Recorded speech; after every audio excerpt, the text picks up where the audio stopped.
one's an Atlas 404, 30 odd years old. Good little digger.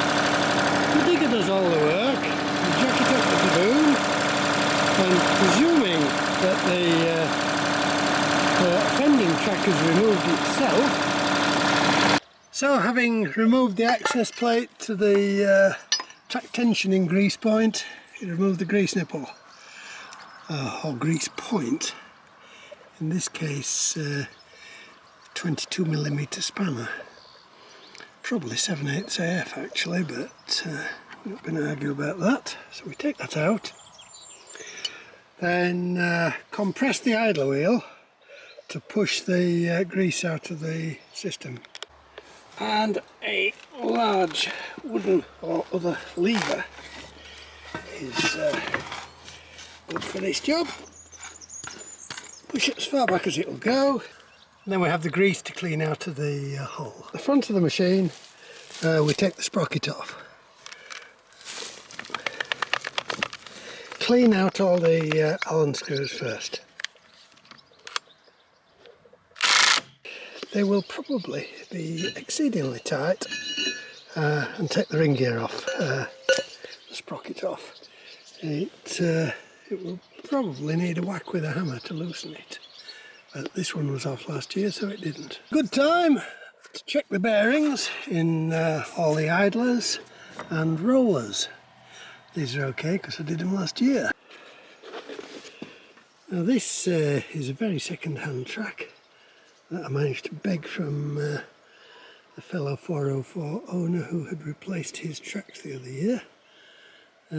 It's not in very good condition, but it will do to get me working again until we probably buy some new tracks.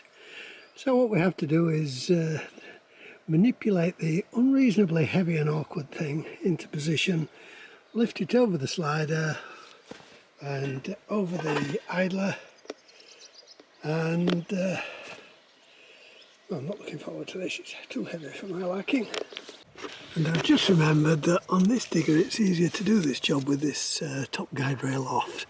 So I'm just whipping these three 13mm headers out. And then you can fit the sprocket onto the track and lift it onto the cone of the track drive gearbox. Lever and push it into place, making sure you clear all those rollers.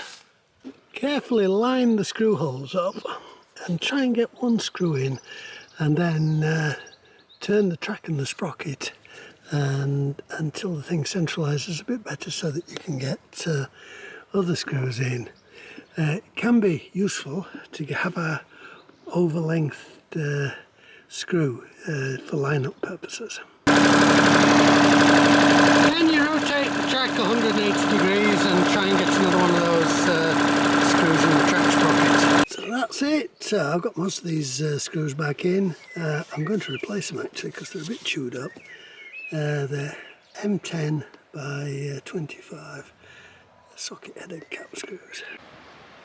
So before you start this job, just be sure you have the correct fitting for the grease point on the idler expander. And then we pump enough grease in to tighten the track up, and it will take less than you would think. Maybe just an egg cupful. And what we're looking for is about 20mm of sag. That's 3/4 of an inch there. So that'll do. Well, we put the side plate on and I can use the digger until this track fails. I think we need to order a pair of new tracks. So now I just need to put this cover back on and the job's done. Thank you for watching. I hope it helps you.